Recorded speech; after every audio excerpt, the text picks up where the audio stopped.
Hi hello welcome back to our channel అమ్లు thoughts. ఇవాళ video ఏంటంటే తమ్మకాయ చమ్మకాయ ఏమంటారు. మేము మా సైడ్ అయితే తమ్మకాయ అంటామండి, ఆంధ్ర సైడు. మీరేమంటారో ఈ వీడియో చూసేటోళ్ళు ఏమని పిలుస్తారో, తమ్మకాయ అంటారో చమ్మకాయ అంటారో కామెంట్ సెక్షన్లో షేర్ చేసేసుకోండి. ఇప్పుడైతే దీన్ని ఫ్రై ఎలా చేయాలో చూడండి. ఇది రైస్లోకి కూడా కలుపుకోవచ్చు అండి. సూపర్ అంటే సూపర్ టేస్ట్ ఉంటుంది. కానీ ఖచ్చితంగా తమ్మకాయ అంటారో చెమ్మకాయ అంటారో కామెంట్లో అయితే షేర్ చేయండి. నాకు తెలిసినంత వరకు మేము తమ్మకాయ అంటాము. హైదరాబాద్లో చెమ్మకాయ అంటున్నారు. నేను ఫస్ట్ టైం ఆ పేరు వినడము.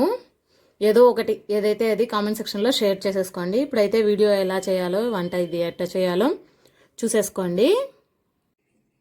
హాయ్ ఫ్రెండ్స్, చూడండి ఇవి చెమ్మకాయ ఇలా ఉంటాయి కదా. చెమ్మకాయ అంటారు మా సైడ్, ఆంధ్ర సైడ్ మేమేమంటే తమ్మకాయ అంటాము.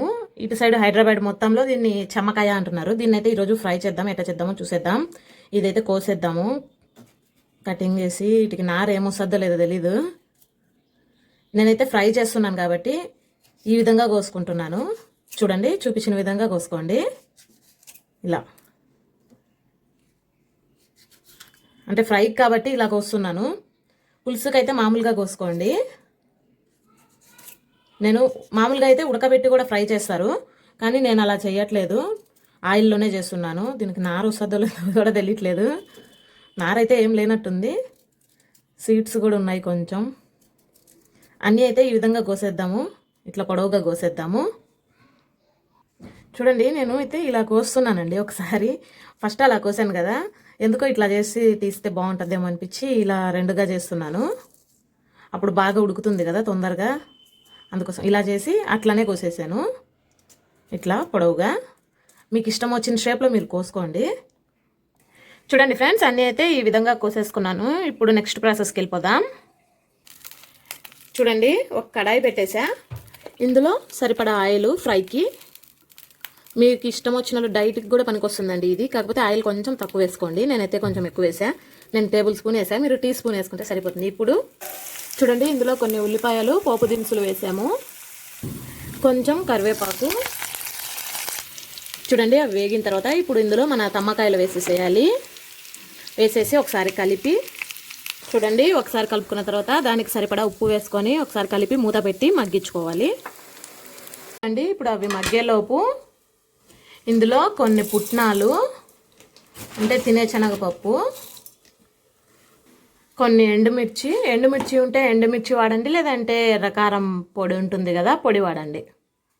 కొన్ని వెల్లుల్లి రెబ్బలు, కొంచెం జీలకర్ర.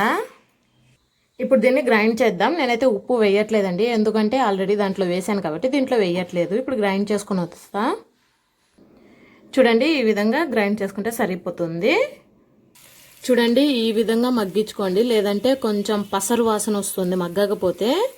ఈ విధంగా చూపించిన విధంగా బాగా ఆయిల్లోనే రోస్ట్ అయ్యేటట్టు చేయండి. ఇప్పుడు ఆ పొడి మనం ఇందాక మిక్సీ పట్టాం కదండి, ఆ పొడి అయితే ఇంట్లో కొంచెం కొంచెంగా ఎంత కావాలో అంత యాడ్ చేసుకుందాము.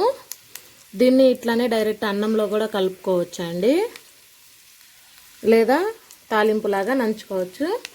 మనకైతే ఎంత సరిపోతుందో అంత వేసుకుంటూ కలుపుకుందాము.